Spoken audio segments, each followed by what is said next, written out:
The gym door slammed shut, leaving the elderly man standing outside. Inside, the owner was rubbing his hands together, while the new trainer Marcus stood frozen in shock. The man who had just been kicked out was one of the greatest legends in Navy SEAL history, and the mentor who had changed Marcus's life. Hold on a minute. As you listen to that scene, what was the first thing that crossed your mind? First, write in the comments where you're listening from and what went through your mind. We give voice to forgotten heroes, and every day we share one story, but that story sometimes has the power to shake a society's conscience. If you value these stories, subscribe, hit the like button, turn on notifications. Because the story about to begin isn't just about one man, it's about all of us. Are you ready? Then let's begin.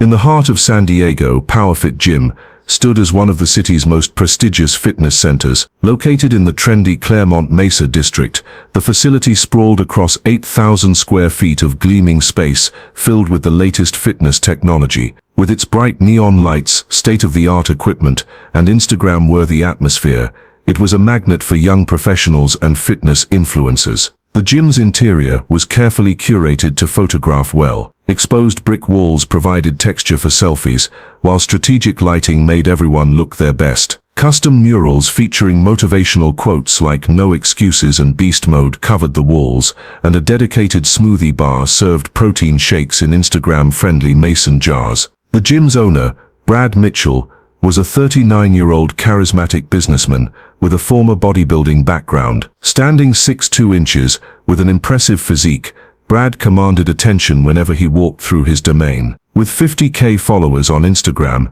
he saw himself as the brand ambassador of the fitness lifestyle. In Brad's mind, PowerFit wasn't just a gym, it was a lifestyle brand that represented youth, strength, and success. Every member was carefully curated to maintain this image. He charged premium rates, offered specialty classes led by certified trainers with social media followings, and maintained a waitlist for membership to create an air of desirability. Thomas Reid, who came to the gym every morning at 6 a.m. sharp, didn't fit Brad's ideal member profile at all. 68-year-old Thomas was medium-built, thin and quiet, the antithesis of everything PowerFit represented. His grey hair was neatly trimmed in a practical military style.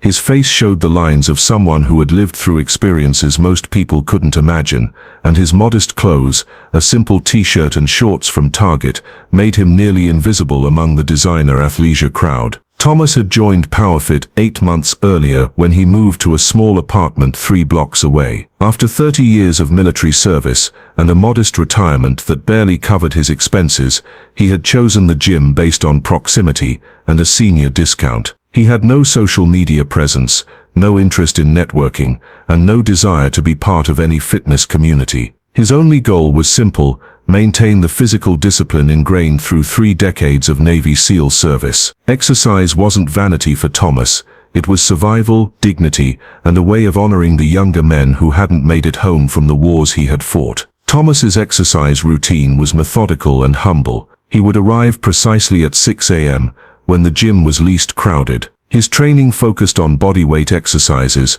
light dumbbells and cardio machines, movements that maintained his strength and cardiovascular health without ego-driven heavy lifting. Every movement was calculated, every set controlled, performed with precision that spoke to decades of discipline. His consistency was remarkable. In 8 months, he had never missed a day, except when hospitalized for a minor procedure related to an old combat injury. Thomas Reid was at PowerFit at 6 a.m., quietly going about his business with the reliability that had once made him one of the military's most trusted operators. Other members had mixed reactions to Thomas's presence. Some younger gym-goers barely noticed him, too focused on their own reflections and social media content. Others felt slightly uncomfortable around him, though they couldn't articulate why. His presence reminded them of aging, mortality, and the reality that youth was temporary. A small group genuinely respected Thomas's consistency. They noticed he never missed workouts,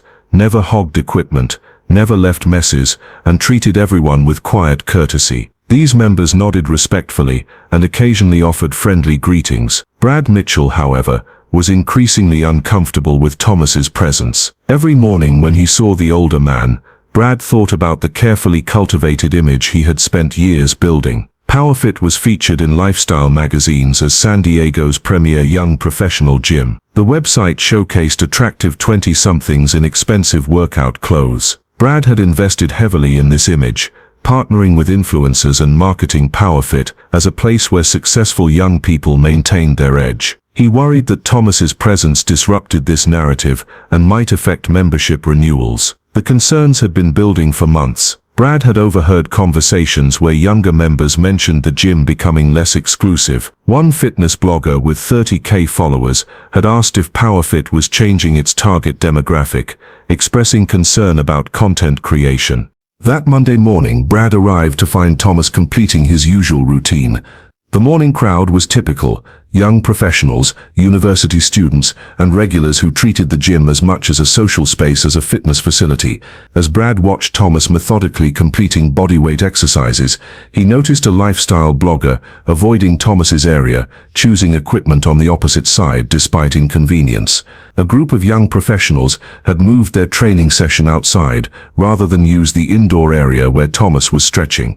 Brad had convinced himself that Thomas's presence was actively hurting his business. In his mind, this wasn't age discrimination. It was protecting the interests of 95% of his members who fit PowerFit's demographic. Brad walked toward Thomas with determined steps, his jaw set with resolution. He had rehearsed this conversation, creating what he believed was a reasonable business justification. "Mr. Reid," Brad said, deliberately raising his voice so other members could hear. He wanted witnesses to see him being professional, not cruel. Several heads turned, sensing drama. Thomas looked up from adjusting a dumbbell weight, his expression calm and patient. Years of military service had taught him to assess situations quickly, and he could sense hostility in Brad's approach. "Sure, what's up?" "There's a serious problem with your membership," Brad said loudly, ensuring his words carried across the gym floor. "This gym maintains certain standards and expectations, and frankly, you don't meet those standards." A young lifestyle blogger on a nearby treadmill immediately took off her headphones, slowing her pace to listen. She had built her following partly on gym drama and recognized potential content. Her phone was already ready. Two men in the weight section paused their conversation and turned their attention to the confrontation. One of them, a 26-year-old marketing professional named Jake, discreetly pulled out his phone to capture what might become a viral moment. Thomas stood up slowly, setting the dumbbell down with careful precision. His posture remained straight, his voice steady and controlled. "What kind of problem is there?" "Look," Brad said, performing for his audience of younger members who had gathered to watch. He gestured toward Thomas. "This gym is designed for young professionals, serious athletes, people living the fitness lifestyle. Our members expect a certain environment, a certain energy. You don't fit this category." "I pay my membership fees on time every month," Thomas said simply, his voice carrying no anger, just quiet dignity.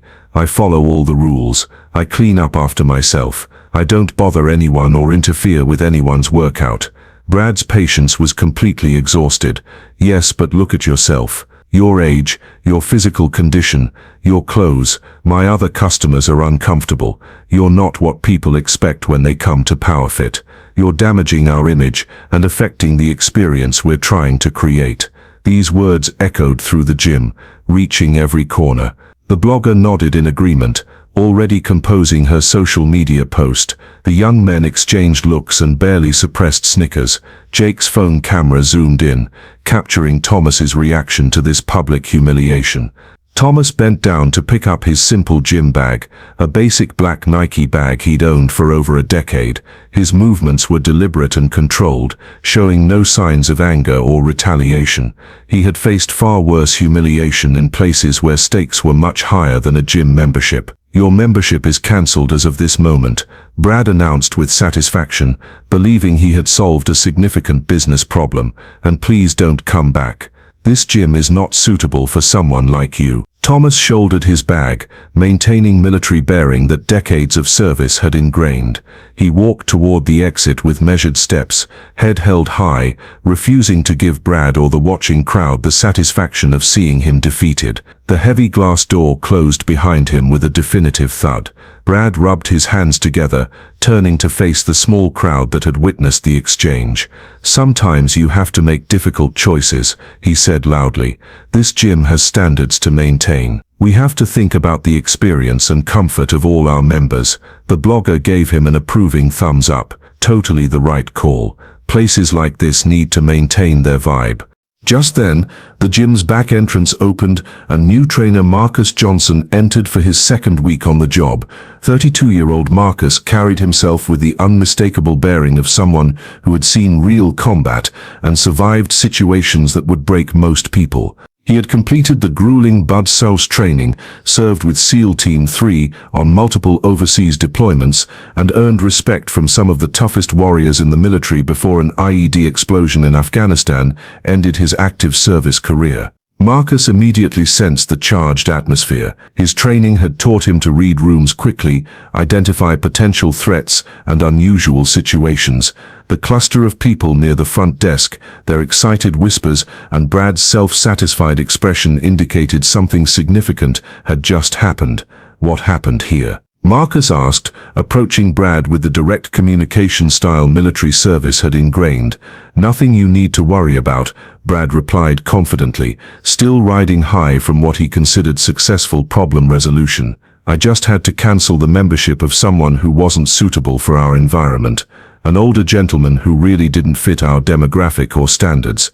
Marcus frowned, his military background making him naturally protective of older individuals, especially potential veterans. An older man. What was he like? What did he do wrong? About 68 years old, gray-haired, thin build. Goes by Reid or something. Thomas Reid, I think. Just looked weak, unmotivated, didn't fit the PowerFit image. Our younger members were starting to complain. The name hit Marcus like a physical blow. His heart rate spiked, his hands involuntarily clenched into fists, and for a moment the gym around him seemed to fade away. Thomas Reid. Commander Thomas Reid. The man who had saved his life and countless others.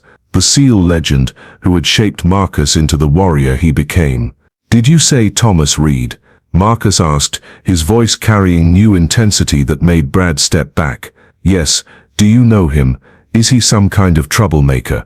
Instead of answering, Marcus spun around and sprinted toward the exit, pushing through the heavy doors with such force they banged against the outer walls. In the parking lot, he spotted Thomas walking slowly toward a weathered Honda Civic, his shoulders slightly slumped in a way that spoke of disappointment. "Commander Reid," Marcus shouted across the parking lot, his voice echoing off surrounding buildings. Thomas stopped mid-step and turned around. When he saw Marcus jogging toward him, confusion flickered across his face, followed by slow recognition, and finally a smile that transformed his entire expression. "Marcus Johnson," Thomas's voice carried disbelief and joy. "Is that really you?" The two men closed the distance and embraced with the intensity of warriors who had shared life and death experiences. Marcus felt tears welling up as he hugged the man who had been both trainer and savior. "Commander, I've been looking for you for 10 years, Marcus said, his voice thick with emotion. "Ever since you retired, I lost track of you. The VA couldn't tell me anything. Your old address was outdated, and none of our mutual contacts knew where you'd gone." Thomas smiled with the warmth of a father seeing a long-lost son. "You became everything I knew you could be, Marcus. I followed your career as much as I could. Every commendation, every successful mission, I was proud of you every step. Everything I accomplished was because of what you taught me," Marcus replied with deep reverence. "You didn't just train me in bod desk, Commander. You taught me what it meant to be a SEAL, what honor looked like, how to lead others, and never leave a man behind." By this time, Brad had grown curious about Marcus's sudden departure and had followed him outside. What he saw confused him completely. His new trainer locked in an emotional embrace with the old man he'd just kicked out. "Marcus," Brad called out uncertainly as he approached. "How do you know this man? What's going on here?" Marcus turned toward Brad, and his expression had completely transformed. Gone was the respectful employee, replaced by a warrior whose eyes held hardness Brad had never encountered. When Marcus spoke, his voice carried authority of someone accustomed to command and respect. "This man is Commander Thomas Reid," Marcus said, each word deliberate and weighted. "He's one of the most legendary figures in Navy SEAL history, and you just threw him out of your gym like he was trash." Brad's mouth fell open, his confident demeanor evaporating as implications began to sink in. Marcus continued, his voice growing stronger. "Commander Reid served 30 years as a Navy SEAL. He completed 3 combat tours in Vietnam, 2 in Afghanistan, and 1 in Iraq. He conducted dozens of classified operations that saved American lives and protected national security. He personally trained over 200 SEAL candidates, including me, and shaped careers of some of the most decorated warriors in our nation's history. But he looked so ordinary, so weak." Brad stammered, struggling to reconcile his perception with this new reality. "Weak?" Marcus's voice took on a dangerous edge. "This man is 68 years old, and I guarantee you he's in better physical condition than 90% of your members. He's forgotten more about real strength, real toughness, and real character than most people will ever learn." Thomas placed a gentle hand on Marcus's arm. "That's enough, son. There's no need to make this more than it needs to be." "No, Commander," Marcus said firmly, his loyalty absolute. "There's every need. This man deserves to understand exactly who he just disrespected." By now, the confrontation had drawn a crowd. Other gym members had followed Brad outside, phones out, sensing they were witnessing something extraordinary. The fitness blogger was live streaming, her follower count climbing as word spread. Marcus turned back to Brad, his military bearing making him seem taller and more imposing. "You want to know about weakness? Weakness is judging people by appearance. Weakness is caring more about your gym's image than treating human beings with dignity. Weakness is throwing out a man who served his country with honor because he doesn't fit your demographic." "I had no way of knowing," Brad protested weakly. "You're right," Marcus replied coldly. "You had no way of knowing because you never bothered to look beyond the surface. But that's not the point. The point is that every person who walks into your gym deserves basic respect, regardless of age, appearance, or whether they fit your marketing strategy." Thomas stepped forward, his voice calm but carrying unmistakable authority. "Young man," he said to Brad, "I don't need anyone to fight my battles. But Marcus is right about one thing. Respect isn't something you earn by proving who you are. It's something you give, because it's the right thing to do." "Sir, I'm sorry," Brad said, and for the first time his apology sounded genuine, rather than calculated. "I made a terrible mistake.